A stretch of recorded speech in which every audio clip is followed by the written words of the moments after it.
বাস্তবায়ন চাই। যতক্ষণ পর্যন্ত আমাদের চিহ্নগুলোকে ছেড়ে দেওয়া হবে না, আমরা বাধ্য হব। চিন্ময় কৃষ্ণ প্রভুকে যদি আজকে রাতের মধ্যে ছেড়ে দেওয়া হয়, আন্দোলন বিক্ষোভ সমাবেশ চালিয়ে যাব। আমরা প্রশাসনকে বলে দিতে চাই, চিন্ময় কৃষ্ণ দাস আমাদের 2 কোটি হিন্দুদের নয়ন মরে।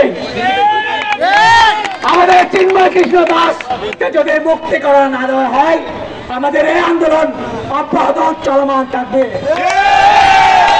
আপনাদের মধ্যে ইতিমধ্যে পরবর্তী কর্মসূচি নিয়ে সংক্ষিপ্ত বক্তব্য দিবেন আমাদের এই আন্দোলনের সংগঠক এবং কক্সবাজার পৌরসভার সাবেক মেয়র রাজবিহারী দাস।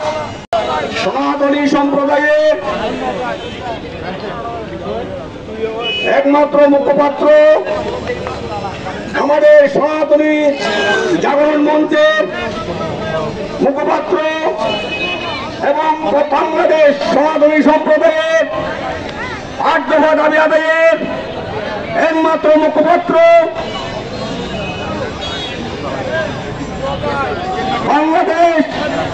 বাংলাদেশের 3 কোটি হিন্দু জনতার পরম অভিভাবক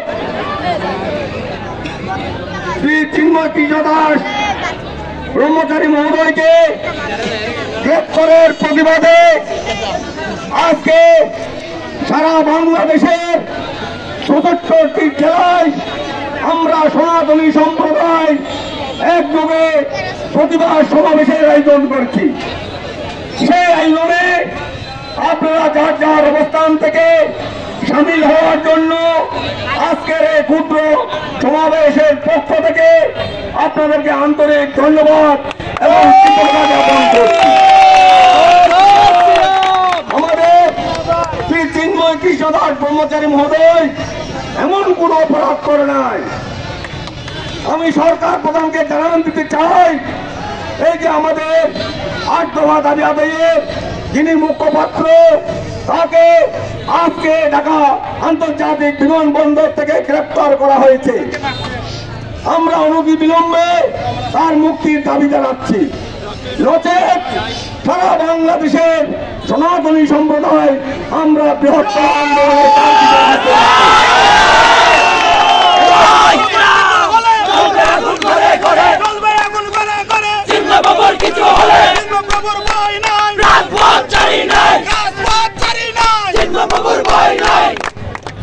আজকে এই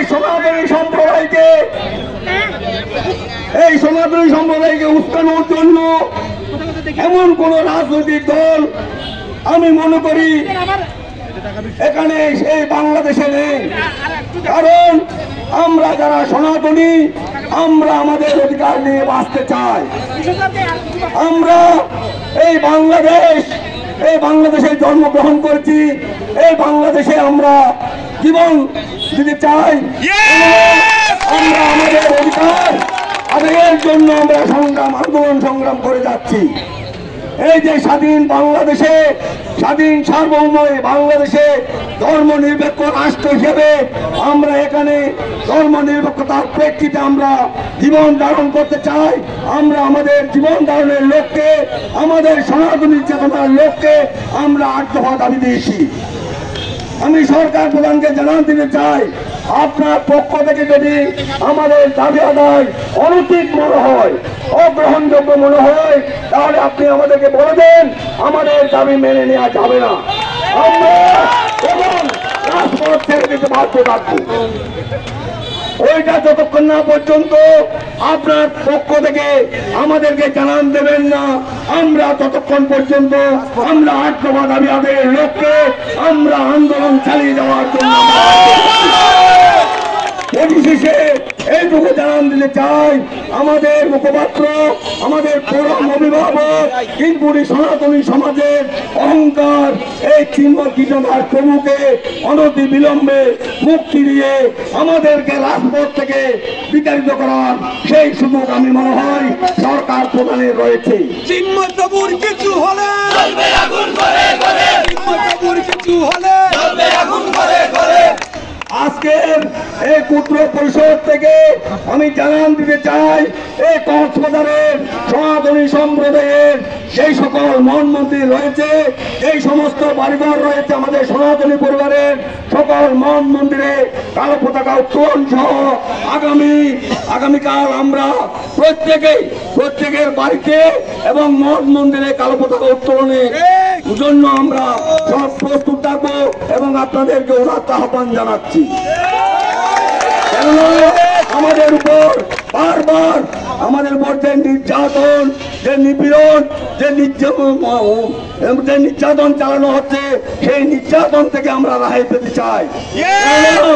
আমরা এই বাংলাদেশে, এই স্বাধীন সার্বভৌম বাংলাদেশে স্বাধীন নাগরিক হিসেবে বাঁচতে চাই।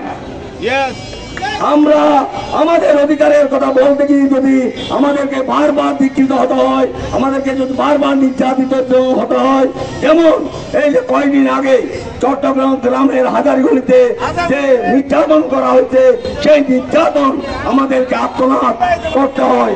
কেননা এই যে প্রশাসন আমাদের সনাতনী সম্প্রদায়ের 82 জন ভাইকে ধরে নিয়ে যেভাবে নির্যাতন করা হয়েছে, সেই নির্যাতন অবর্ণনীয় এবং অশোচনীয় বলে মনে করি। তাই বলতে চাই, আমরা আমাদের শান্তিপূর্ণ সমাবেশের মধ্য দিয়ে আজকে আমরা এখানে সমাবেশ সমাপ্ত করতে চাই এবং আমি আজকের এই সমাবেশের জন্য পুলিশ প্রশাসন, জেলা প্রশাসন এবং সেনা প্রশাসনকে আন্তরিক অভিনন্দন এবং কৃতজ্ঞতা জানিয়ে সকলের সুস্বাস্থ্য দীর্ঘায়ু কামনা করে এবং আগামী আন্দোলনে সকলকে উপস্থিত থাকার জন্য উদাত্ত আহ্বান জানিয়ে সবাই এখানে সমাপ্তি ঘোষণা করছি। ধন্যবাদ সকলকে। জয় শ্রীরাম।